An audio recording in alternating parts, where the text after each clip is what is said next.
Hey guys, hope your New Year's is going good.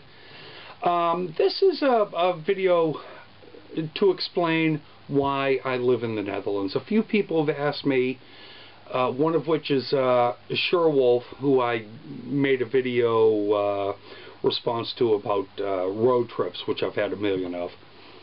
And so I'm going to tell you about this road trip of life, why I live in the Netherlands.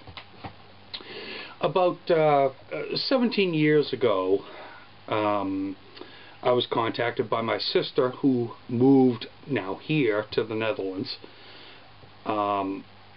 She moved here in 1974 after marrying a wonderful guy named Hans Hertz. And actually, because I met my wife under these circumstances, is why my son is named Hans. I named my son after this really great guy. So she moved over here in 1974 with her husband. They eventually had 4 beautiful girls who are scattered throughout the world now. One lives in Spain, one lives in Iowa, one lives in India, and one still lives here in the Netherlands. He was a mathematics professor at Eindhoven University, but they moved into a farmhouse in dire need of restoration, beautiful thatched roof farmhouse, and accomplished that over the years. They had a wonderful life together. My sister will attest to that. And he contracted colon cancer about 17 or 18 years ago, and we got a phone call saying his death was imminent and that you'll get a phone call to come over for his funeral, his wake and his funeral. So got the phone call, get on the plane. Now at the time I was in the middle of breaking up with my second, at that time, big love in my life, and came over, and after the funeral, out my sister's backyard, there's like 150 people. There's my now wife sitting on the ground, and I mean just, oh, you know, when I saw her, that sort of thing. Went over and got the courage to go over and talk to her a bit, and found out she was an artist. At the time, I worked for a magazine. I was a photographer, and I was a budding photographic artist in the Boston area, and had shows every 2 or 3 months, and you know, stuff like that. And so we had quite a bit to talk about, and she was going for a PhD at the time in for history, centering on Polish immigrant miners that emigrated from Poland to the Bornage in Belgium, and then to the anthracite mines in Pennsylvania, and that she had to the following year go over and do some research in Pennsylvania. So she had to leave. So I'm talking to her mother, who is now my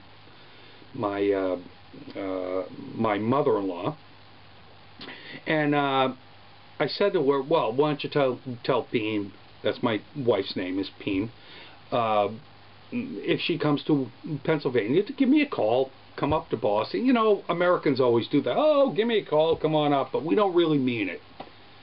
I didn't not mean it at the time, but okay. About a year later, I'd gone home, and in the meantime, I've had another relationship with another woman that failed. A wonderful woman too, a really phenomenal photographer. And I got into the point in my life, I said, you know something, that's sort of it. I know now I'm probably going to be alone the rest of my life, and you know, I was like 38 at the time, or so, 37, 38, and even started to make retirement plans to do with my being alone, and that's okay. I like myself, and at the time I lived alone for 15 years, and it was okay. It was all right. I traveled quite a bit and everything, and so my life was really good. The same day I went to talk to my money guy about changing my retirement, I get a phone call. Hi, this is Peen, and I want to come to Boston and spend the weekend, so you can show me Boston. I was like, who the hell are you? And she goes, you know, Peen from the net. I was like, oh my God, I can't believe it. So, make a long story short, she comes to Boston. I set it up to go to a comedy club, nice dinner out with my friends and stuff like that. And we, on the third night, the night before she had to leave, had a kiss. You know, if there's a God, this kiss came from the God. I mean, I can feel it right now. I can taste it right now. It was like perfection, and I knew right then and there that I had fallen in love with her, and she indeed had fallen in love with me too. So that started a 3-year, $600 a month phone bill. She would come to the United States for the following 2 years while she was still going to her PhD. She would come to the U.S., stay for 2 months, write. She was writing a book. She's written a couple of books, but was writing her book for her PhD. Any vacation time that I had, and at the time I had a month's vacation a year, I would come now here, visit with her, and we would do road trips, and you know, to Spain and Berlin and Switzerland, stuff like that. And this whole time, my family and my close friends would say, you know, this is never going to work. It's too far of a long distance relationship. And my view on the whole thing was, you love someone, you got to make it work. I'm a very positive person when it comes to things like this. And in fact, after 3 years of coming back and forth, we decided to get married. We got married in the United States. When she came for a visit, we did not announce it to the government. You're supposed to have a fiancé visa, which takes a long time. She came, we got married. Her family came. Of course, we got married at my house.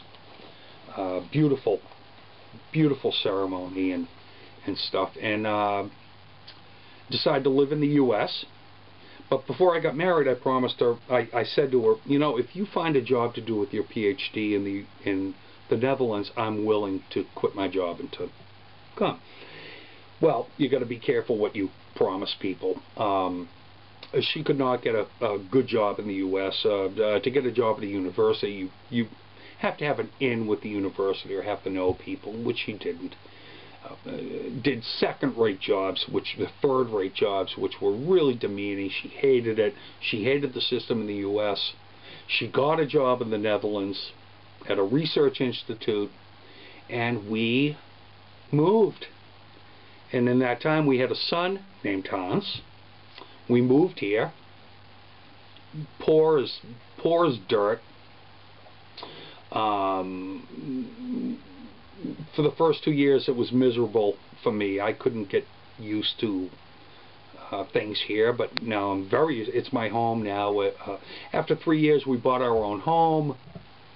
We've been in this house now for like 7 years, and it's my home now. We have a daughter now that's 8 years old, Sophia, and yeah, that's how I've come to live here. I'm a stay-home dad.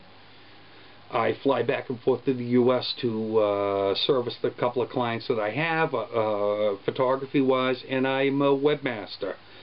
You know, 24 hours a day, 7 days a week for a couple of clients, and things could suck more. Let's put it that way. So that's how I, as of now, ended up in the Netherlands. Hope to hear some stories from you guys about why you ended up in places that you live, or why you do things the way you do them. So, this is Chuck. Happy New Year and the best to all of you. Talk to you later.